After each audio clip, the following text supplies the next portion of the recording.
बुरे कर्म नहीं करता, बुराइयों की तरफ नहीं जाता, व्यसनों में नहीं डूबता।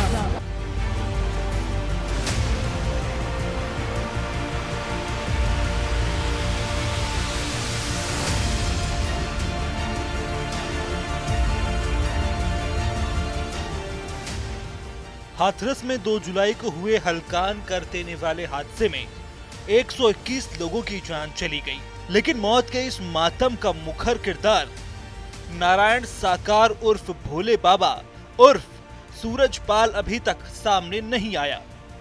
केवल 24 घंटे बाद एक बयान ही सामने आया है। इन सब के बीच हैरानी वाली बात तो यह है कि हर मुद्दे पर हंगामा करने वाले सियासी दलों की ओर से बाबा पर ना कोई कार्रवाई और गिरफ्तारी को लेकर कोई बड़ा बयान नहीं आया है, बल्कि सियासी दल तो एक दूसरे पर ही आरोप प्रत्यारोप कर रहे हैं।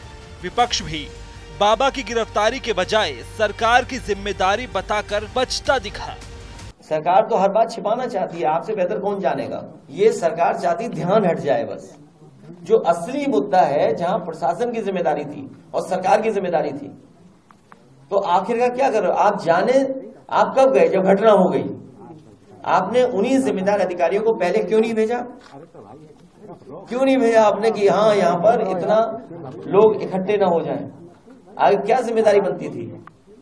तो सरकार की जो जिम्मेदारी थी उस जिम्मेदारी से भाग नहीं सकती सरकार।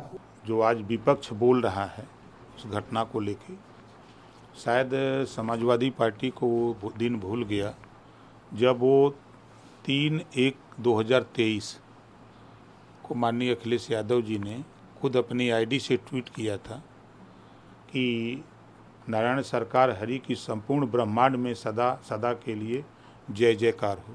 उन्होंने अपनी आईडी से ट्वीट किया है और आज उंगली उठा रहे हैं। जिस बाबा के सत्संग में मौत का ये तांडव हुआ और 121 लोगों को जान गंवानी पड़ी, उस नारायण साकार हरि उर्फ भोले बाबा का नाम एफआईआर में ही नहीं है। इसे लेकर कई सवाल खड़े हो रहे हैं।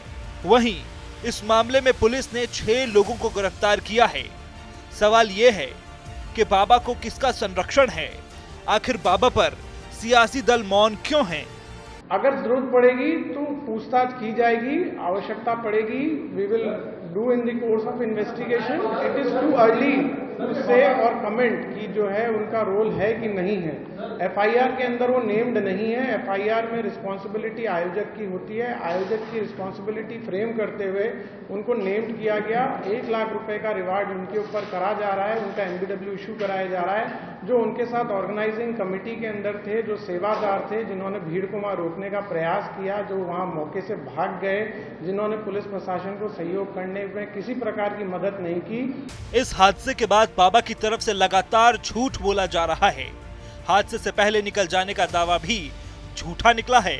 वहीं भगदड़ का अहम कारण ही बाबा के चरणों की धूल के लिए मची धक्का मुक्की रही। वहीं हादसे के तमाम पहलुओं के खुलासे के बाद भी सियासी गलियारों में सन्नाटा है।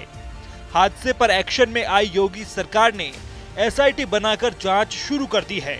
वहीं विपक्षी खेमे की खामोशी भी सवालों के साए में है।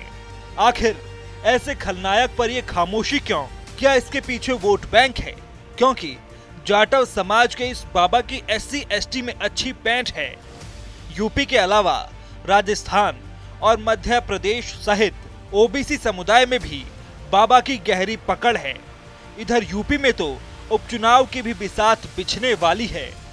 देखिए, संत थे, अब संत के सामने 2 लाख लोग आ रहे हैं तो उनको मान ही रहे हैं, तो ये है। लेकिन जो भी घटना में, चाहे उनकी वजह से घटना हुई, अगर वो दोषी पाए गए तो उनके खिलाफ भी कार्रवाई। क्या लगता है उनको भी एफआईआर में शामिल किया जाना चाहिए? नहीं, मेरी बात सुनिए, महाराज जी स्वयं आदेश दे के गए और उसमें कमेटी बनी है और कमेटी में अगर उनका नाम आएगा तो 100% उनकी अरेस्टिंग होगी। बहरहाल ऐसा कैसे हो सकता है कि अपने देश में कोई घटना हो और घनघोर सियासत ना हो, मुद्दा जाति मजहब से जुड़ा हो, सियासी मजमा लगने में भी देर नहीं लगती।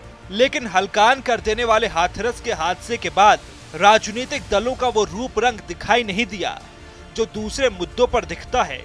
ऐसे में सवाल यही है कि बाबा की गिरफ्तारी की मांग पर सियासी मौन क्यों? आखिर इस मौन के मायने क्या हैं?